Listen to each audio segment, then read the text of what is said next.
অনতিবিলম্বে যেই কুলাঙ্গারগুলো ফয়জুল করিমের উপরে এই নৃশংস হামলা চালিয়েছে, দ্রুত তাদেরকে গ্রেপ্তার করে আইনের আওতায় এনে তাদেরকে শাস্তির ব্যবস্থা করতে হবে।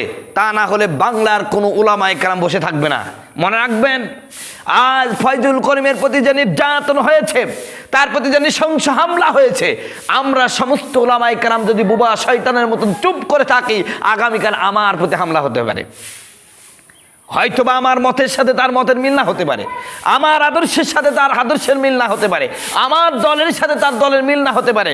মতপার্থক্য আছে, একজন অপরজন দল হিসাবে তাকে আমরা পছন্দ নাও করতে পারি, কিন্তু তিনি একজন টুপিওয়ালা, পাঞ্জাবি পরাওয়ালা, তার শরীরের উপরে তার উপরের যে নৃশংস হামলা, এটা সম্পূর্ণ ঘৃণিত। এর চেয়ে নৃশংস, এর চেয়ে খারাপ কাজ হতে পারে না। তবে মনে রেখো, যারা আলেমদের রক্ত ঝরাচ্ছ, এ রক্ত বৃথা যাবে না। 50 বছর পরে যেমন যুদ্ধাপরাধীদের বিচার হয়েছে, 100 বছর পরে ধর্ম অপরাধীদের বিচার হবে, আলেমদের প্রতি নৃশংস আন্দোলন হামলাকারীদের বিচার হবে। আলেমদের গায়ে থেকে যারা রক্ত ঝরিয়েছো, আলেমদের শরীর থেকে যারা রক্ত ঝরিয়েছো, তোমাদের বিচার এ বাংলার জমিনে হবে। Today and tomorrow. তোমরা ধৈর্য ধারণ করো, ইনশাল্লাহ হবে। প্রিয় উপস্থিতি, অত্যন্ত দুঃখের সাথে জানাচ্ছি, বরিশাল সিটি কর্পোরেশন নির্বাচন হচ্ছে। এই নির্বাচনে প্রতিদ্বন্দ্বিতা করতেছেন চরমোনার নায়েবে আমির ফয়জুল করিম সাহেব। আমার বন্ধুগণ, আমার ভাইয়েরা, এই নির্বাচনকে কেন্দ্র করে দেখলাম তার গায়ে আঘাত করা হয়েছে, তার ঠোঁট ফাটিয়ে দেওয়া হয়েছে, রক্ত ঝরঝর করে পড়ছে। চরমোনা দলের সাথে আমার মতের ভিন্নতা থাকতে পারে, কিন্তু তিনি একজন আলেমে দ্বীন, তিনি একজন আলেম। হাজার হাজার যুবকদের রাহবার তিনি। অসংখ্য যুবক তার হাতে হাত দিয়ে তওবা করে মদের পথ ছেড়ে দিয়েছে, অন্যায়ের পথ ছেড়ে দিয়েছে। সুতরাং একজন আলেমের প্রতি যে এই নৃশংস হামলা, এর তীব্র নিন্দা জানাচ্ছি, তীব্র নিন্দা জানাচ্ছি। অনতিবিলম্বে যেই কুলাঙ্গারগুলো ফয়জুল করিমের উপরে এই নৃশংস হামলা চালিয়েছে, দ্রুত তাদেরকে গ্রেপ্তার করে আইনের আওতায় এনে তাদেরকে শাস্তির ব্যবস্থা করতে হবে। তা না হলে বাংলার কোনো উলামায়ে কেরাম বসে থাকবে না। মনে রাখবেন, আজ ফয়জুল করিমের প্রতি যে নির্যাতন হয়েছে, তার প্রতি যে নৃশংস হামলা হয়েছে, আমরা সমস্ত উলামায়ে কেরাম যদি বুবা শয়তানের মতন চুপ করে থাকি, আগামীকাল আমার প্রতি হামলা হতে পারে। হয়তোবা আমার মতের সাথে তার মতের মিল না হতে পারে, আমার আদর্শের সাথে তার আদর্শের মিল না হতে পারে, আমার দলের সাথে তার দলের মিল না হতে পারে। মতপার্থক্য আছে, একজন অপরজন দল হিসাবে তাকে আমরা পছন্দ নাও করতে পারি, কিন্তু তিনি একজন টুপিওয়ালা, পাঞ্জাবি পরাওয়ালা, তার শরীরের উপরে তার উপরের যে নৃশংস হামলা, এটা সম্পূর্ণ ঘৃণিত।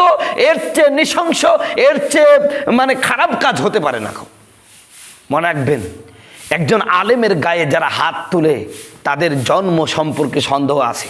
তারা ভালো জন্মের হতে পারে না, তারা ভালো জন্মের হতে পারে না। এরা কুলাঙ্গার, এরা জাতির কুলাঙ্গার, এতে কোনো সন্দেহ নাই। কি আশ্চর্য!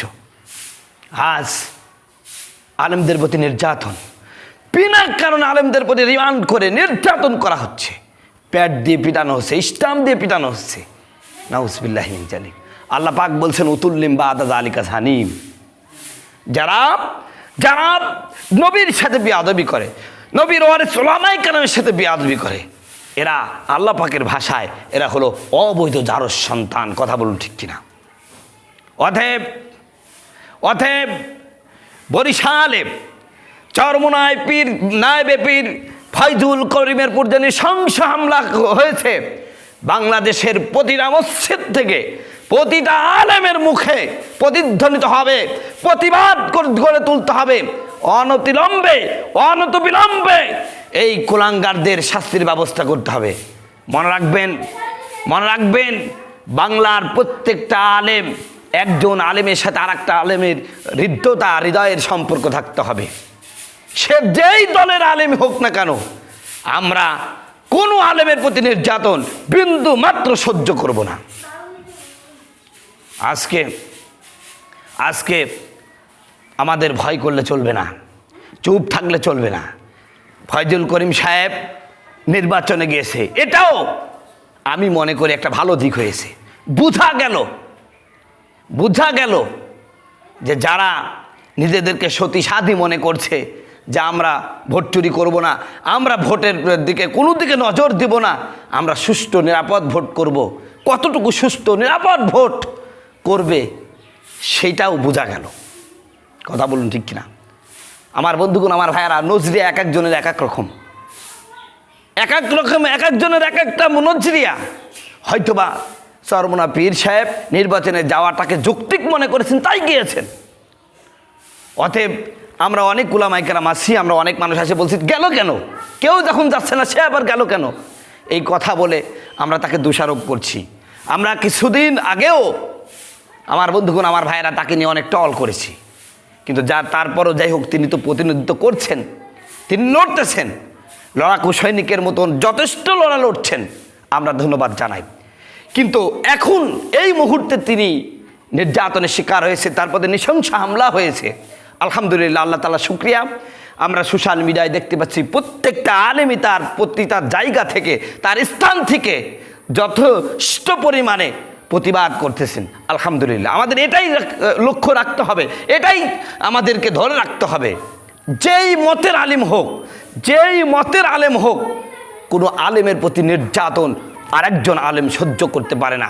যদি কোনো আলেম আরেকজন আলেমের নির্যাতনের এই দৃশ্য দেখে, এই নৃশংস হামলা দেখে মনে মনে কষ্ট না পেয়ে যদি আনন্দিত হয়, বুঝতে হবে সত্যিকার আলেম সে না, সত্যিকারের মানুষ সে না, সত্যিকারের ওলামায়ে কেরাম সে না। কারণ একজন আলেমের প্রতি আরেকজন আলেমের সহমর্মিতা থাকা অবশ্যই পালনীয় কর্তব্য। অতএব শেষবারের মতন আবারও হুঁশিয়ারি উচ্চারণ করে বলছি, বরিশালের যে কুলাঙ্গারের বাচ্চাগুলো এই ফয়জুল করিম সাহেবের উপরে নৃশংস হামলা চালিয়েছ, মনে করো না ফয়জুল করিম তিনি চরমোনাই করে বলে তার প্রতি নৃশংস আন্দোলন করছো, অনেক হুজুরি কথা বলবেন, এটা মনে করো না। আমরা আলেম হিসাবে তার পক্ষে আসি। অবশ্যই যারা হামলা চালিয়েছে তাদেরকে শাস্তির আওতায় আনতে হবে, 24 ঘন্টার মধ্যে গ্রেপ্তার করতে হবে। আমি আশ্চর্য হয়ে গেলাম, চরমোনার পীর সাহেবের তো অনেক মুরিদ আছে, তার পীরের প্রতি এমন একটা নির্যাতন হলো, সেই মুরিদগুলো কি করলো, কেন ওই সমস্ত কুলাঙ্গারদের হাত পা ভেঙে দিল না, আমি বুঝতে পারছি না। তার মানে এ কথাই কি প্রমাণিত হয়ে গেল যে মুরিদ আছে ভোট নাই? এখন তো দেখছি মুরিদ আছে সাহসও নাই। কেমনে পারলো? এত লক্ষ লক্ষ মুরিদ থাকতে কোটি কয়েক কুলাঙ্গার কিভাবে তাকে এভাবে নৃশংসভাবে হামলা করলো আমি তো বুঝতে পারছি না। অতএব চরমোনায় যারা মুরিদ আছেন তাদেরকে বলছি, খুব সতর্ক থাকেন। আপনাদের উপস্থিতি যদি আপনার নেতা এভাবে মার খায়, তাহলে নেতৃত্ব আসন তো শূন্য হয়ে যাবে, সামনে তো আর কেউ নেতৃত্ব দিতে যাবে না, কারণ তার নিরাপত্তাই নাই। এজন্য রাখতে হবে। আপনারা তো জানেন রাসূল সাল্লাল্লাহু আলাইহি ওয়াসাল্লামের সাহাবায়ে কেরাম রাসূলকে কিভাবে গাইড করেছিলেন, সামনে পিছনে ডানে বামে সব দিক দিয়ে গাইড করেছেন। ওই যে বদরের যুদ্ধে হযরত মিকদাদ কি বলেছিলেন, হুজুর আপনি সামনে চলেন, আমরা আপনাকে সামনের দিক থেকে, পিছনের দিক দিয়ে, ডান থেকে, বাম দিক থেকে, সব দিক থেকে আমরা আপনার সাথে আসি, আপনার গায়ে একটা আসর আমরা লাগতে দেব না, আমরা বনী ইসরাঈলের মতন এ কথা বলবো না, আপনি আর আপনার প্রভু গিয়ে যে যুদ্ধ করুন, আমরা এখানে নাহনু হা হুনা কাঈদুন, আমরা এখানে বসলাম, এ কথা বলবো না। অতএব চরমোনার যারা মুরিদ আছেন, তার বডিগার্ড, তাকে দেখভাল পর্যবেক্ষণ করার জন্য যারা আছেন, আপনাদের গাফলিতের কারণে এইটা হয়েছে, আপনাদের আরও সতর্ক হতে হবে।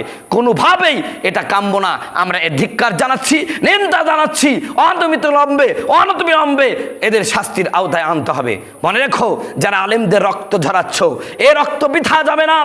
50 বছর পরে যেমন যুদ্ধাপরাধীদের বিচার হয়েছে, 100 বছর পরে ধর্ম অপরাধীদের বিচার হবে, আলেমদের প্রতি নৃশংস আন্দোলন হামলাকারীদের বিচার হবে, আলেমদের গায়ে থেকে যারা রক্ত ঝরিয়েছো, আলেমদের শরীর থেকে যারা রক্ত ঝরিয়েছো, তোমাদের বিচার এ বাংলার জমিনে হবে। টুডে অ্যান্ড টুমোরো, তোমরা ধৈর্য ধারণ করো, ইনশাল্লাহ হবে।